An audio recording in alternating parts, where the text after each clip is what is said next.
Welcome to Silicon Slopes Live. We're on, and I'm very excited to talk to this guest. We're on with Dr. Julio Delgado from ARUP. Dr. Delgado, thank you so much for joining us. Hi, Clint. Yes, thank you for having me. And Dr. Delgado, you're the Chief Medical Officer and the Director of Laboratories at ARUP. Is that right? That's correct. And can you tell people before we get into the discussion here, for those who may have not heard of ARUP until all of this happened, what ARUP is, what ARUP does, what connection it has with the University of Utah, and how it works with other healthcare providers? Yeah, so that's a great question. So we are a nonprofit national reference laboratory. We're owned by the University of Utah. We actually work as part of the University of Utah hospital system. We're the lab for the hospital system at the University of Utah. We have been doing testing for over 35 years now. We do testing for about 3,000 different hospital systems around the country. We process between 65,000 to 70,000 specimens a day that come from all over the United States and some international systems. And so we have been very, very glad to be able to provide all this ability to do testing for the state of Utah, in particularly during this time of the COVID-19 pandemic. So let's talk about antibody testing, because ARUP came out with an announcement saying that, within the next few weeks, ARUP is going to be able to spin up some antibody testing. What is the current status of that at ARUP, and when can we expect it? Well, that's a perfect timing because today actually we went nationally. So we started the test nationally today. So what happened about 10 days ago is that we started the testing for the state of Utah. And we have done over a couple of thousand tests already for the state of Utah. And then today, actually, I came from work today, and we had this a small ribbon cutting ceremony that celebrated our ability to start producing and developing the tests and actually running samples for everybody in the country, including obviously the state of Utah. So we are in great shape right now to do this testing for everybody that needs the test. So how do antibody tests work, and how are they different from the molecular diagnostic tests Utahns are currently getting? I know ARUP does these diagnostic tests. TestUtah.com has been pushing that as well. IHC is doing that. How are these antibody tests different from those diagnostic tests? Right. So that's a very important question because they're very, very different. So as you know, we have been doing testing for diagnostic molecular of a disease for over close to 6 weeks now. And so far, we have done over 40,000 of those tests for the state of Utah, which is about 50% of what has been done here. So about 2 weeks ago, we started working on developing this antibody test that obviously we started to over 10 days ago. And for the audience, I just like to show a slide to understand better how this antibody works. So let me share my screen here quickly with all of you so I can actually show this very quickly. No, you're great. This is so helpful to get a sense for how these things work, and I think there has been some confusion within the state on like what's the difference between this and a diagnostic test that's already happening, and what this all means. So the fact that you have a slide here you could show us is So I think unbelievable. you probably are seeing it right now. Yep, we can see it. All right, so here's what happened when somebody gets infected and how that's related to an antibody response. So, and this is typical for any viral infection. So usually somebody gets infected and there is an incubation period that varies between 7 to 14 days. During this time, the person doesn't know that obviously has become infected with a viral agent. And it's around this time, day 0, when the person starts presenting symptoms. And that, in this case, associated with fever, all the symptoms that we have. Oh, we lost the presentation here?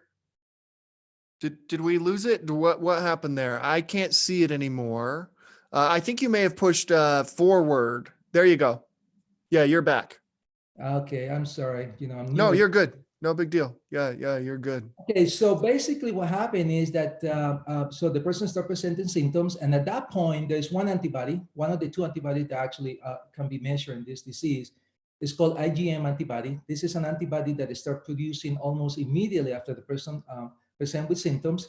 But you can see that the antibody has a peak around 7 to 10 days, and then it decreases to a point where you cannot see it. The antibody that we're very interested on is the IgG antibody that is seen in green in this graph. That antibody starts producing around 7 to 10 days after symptoms, and you can see that it peaks around a month after the infection, and then it persists over a long period of time. So we have some studies done prior to this on coronavirus that show that those antibodies actually can persist up to 6 to 8 months and sometimes into a year. So that's the hope that this antibody could last that long. And this antibody, the IgG antibody, is the one that is associated with protection. We call also that immunity, which is a way for the immune system to protect against a second infection. So that is the antibody we're trying to measure right now in all the individuals that might be contacted with infection, might have developed this antibody, to understand if they have developed this antibody, and perhaps they have developed some immunity against a second infection.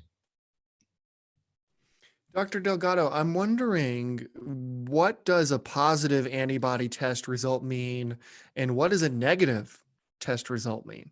Right. So a positive result today, it means that somebody that has obviously the positive result has become exposed to the disease, either because the person presented the symptoms or because it got exposed and perhaps the person didn't realize that it became infected with COVID-19.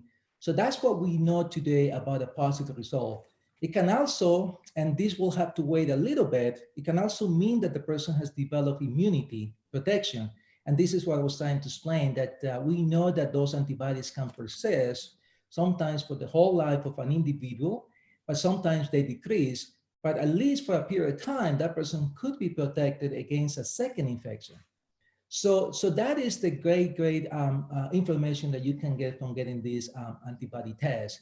Now, a negative result means that the person likely has not been exposed to the disease, and because of that, the person has not developed the antibody. It could also mean that the antibody test has been done too early, because you saw that there is a time until the antibody is produced. So if the sample is done too early, say that somebody just became sick, that antibody might not be there at a level when can be detected by this method. So yeah, so those are two different results, and they mean very different depending on the setting in which the test is done. Dr. Delgado, I want to double click real quick on a positive result from an antibody test. And you mentioned it there, but I just want to make sure that those listening and watching here, that what you're explaining here is very clear. So do we know for sure yet that a positive antibody test would mean that a person is also immune to COVID-19? Yeah, that's a great question, and that is I guess the $2.3 trillion question, right? Is to try to identify that. So far we don't know that. There have been some studies that are coming out they're starting to produce data that show that the antibody actually has what we call a neutralization function, which is what we want the antibody to be, which is to inhibit a second infection. Now, we can think that that antibody is going to be like that because we have some data from prior coronavirus infection. This is not the first coronavirus pandemic that we have had. We have had at least two in the past, and we have data from those studies done about 15 and 10 years ago that showed that those antibodies actually protected people for a while. Now, the second question is for how long? And that is also something that is going to be very difficult to know because obviously we're running an experiment right now. The first case of coronavirus in China occurred about 4 months ago. And then the first one in the United States, probably a little bit over 2 months. So even if you have the antibody, we still don't know for how long that antibody is going to last. So I think what's going to happen is that people are going to be tested several times over the next year until we get a vaccine to see whether that antibody, once we know that it's protective, if that antibody persists in them. So that's going to be a long-term approach in terms of knowing how that antibody is going to work on us. So what is the difference between the antibody test ARUP performs and the rapid point of care tests that we're hearing about? Right, excellent question, because there's been a lot of news about that recently, and there are some data actually already coming out about these rapid tests. So the testing that we do at ARUP and basically in most of the what we call central laboratory around the country, I'm talking about your laboratory at Intermountain, any St. Mark's, or even any other laboratory that we have here in the state, and obviously at the national level, is done in instruments that we call central lab testing. And so that testing is done according to rules that we have to follow. And obviously, we get the tests as they come available, and we have to do verification. We have to prove that the claims of the manufacturer actually are what they are. So that's what takes, about a week and a half to get ready. And that test obviously follows the rules of CAP and CLIA and the FDA, depending on the label of the test. Now, all these rapid tests that become available have been showing that they are not as precise as we would want them. There's a very interesting study that came out of the United Kingdom that compared 9 of those tests with one of the tests similar to the one that we have at ARUP, which is highly specific and highly sensitive. And the troublesome thing that came out of that study is that the sensitivity of those rapid tests, which mean the ability to detect the antibody when the person has it, is only between 60 and 80% between those 9 different assays that were reported, which means that in about 20 and 40% of the cases, the person could not be identified having antibody when they actually have it. So that's really troublesome, because obviously that information will be very important, and that person could be presumably being told that the person doesn't have the antibody. So I think at this point, it will be very, very risky to start using those assays, rapid tests, because the data is really not supporting their use. And just so I'm clear, an example of these rapid tests, point of care tests, would be like this 5-minute Abbott test that was being talked about a lot, like a week. There was this 5-minute like at home Abbott test. Is that an example of the type of test you're talking about? No, I think you're talking, well, maybe the one you're talking about is the ID Now test, which is the molecular test, which is Right. 5 to 15 minutes. But that's for the molecular diagnosis, for the diagnosis of the infection. And so that is a test that can be done in a healthcare facility, and actually is very useful for emergency situations where you need to know whether that person has the infection. That's not really an antibody test. The ones I'm talking about are those pregnancy-like tests, Oh, I see what you're saying. Yep. in which you add, in this case, instead of adding urine, you add a drop of blood. And so that little blood is distributed in that device, and is mixed with the reagents and produce that little band that you can see, red or blue, depending on the type of antibody that you're looking at it, and depending on the signal. Those are the ones that I'm talking about. Those are the ones that have been really have flooded the market, not only here in the United States, but around the country, around the world. And we are very concerned about that, because I think they need to be evaluated much more before they can be used massively. Yeah, because you're saying the accuracy rate's like maybe 60%. So we're talking like 40% totally inaccurate. A flip coin in some cases. So that's not good. So if people think they may have been infected with COVID-19 in the past, but didn't have a positive diagnostic test, should they get one of these antibody tests? I would say so. Yeah, I think especially because during the early stages of this pandemic, especially in the United States, we have some limitations in terms of the number of testing that was available. So the qualification for some people to be able to be tested at that time was very strict. So there might be some people that decided to stay at home, rightfully so, because they didn't want to come to a hospital. And then probably they might have had the infection and the disease, but it was so mild that obviously they didn't bother to come to the hospital. So I think it would be important for those individuals to know whether or not what they felt at the time had anything to do with COVID-19. What is the initial goal of broad antibody testing? So right now, I think in my mind, and I think that's how I think the state of Utah is approaching it, is to try to understand what is the true prevalence of the disease in the whole state. I think some of you have heard a little bit about some of the studies that are coming out of California, and more recently, yesterday, I think we heard about something in New York. They're showing that perhaps, like in California, I think the prevalence was between 2 and 5%, which is much higher. Obviously, the number of individuals that have shown to have the infection. And yesterday, I think it was. Uh, I don't think it was a surprise, but I think it was a little bit concerning for some people that in New York we're seeing about 20% of the people tested with this antibody tests are showing to be positive for IgG, which means that they have been exposed. But I'll throw a little bit of cautionary note up there because the people who have been tested in that particular setting had people who had been exposed primarily to the disease. So what we're trying to do here is maybe to do it in a much better way, which is to try to balance out that high probability of testing positivity because you're testing people that were sick and likely exposed, especially in New York, in a setting in which you test everybody in the population in a way in which you can really understand not only the people that got infected that we know, but also people that might stay at home, right, for all the period, but might have been in contact because obviously people have been going out a little bit to do some grocery shopping.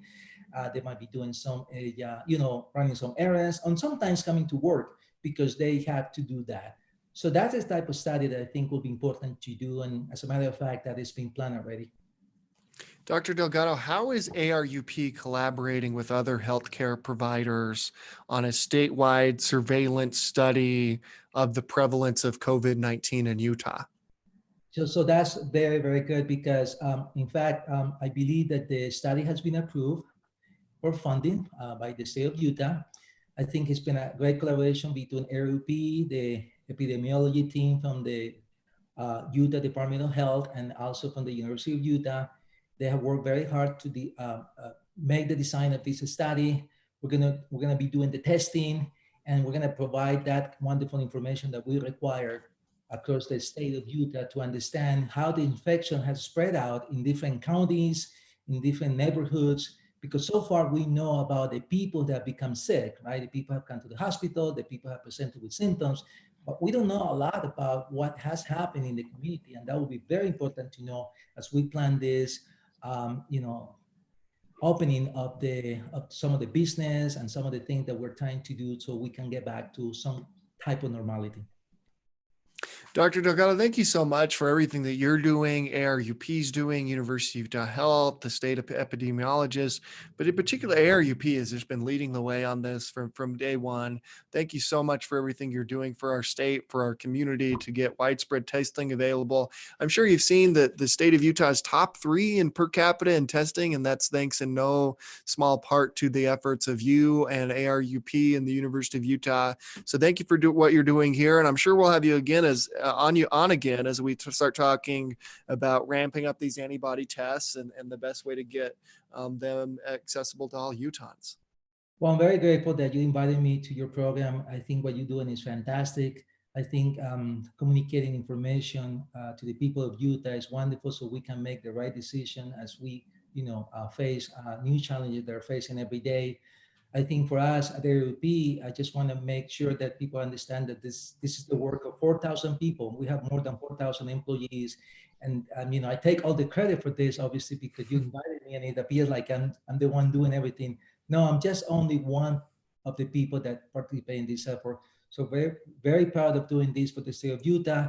We had great support from the state government. We had great support from our leadership at the university, and we're working in concert with so many people. This is one of the things that has amazed me during this time. Everybody has come to the table.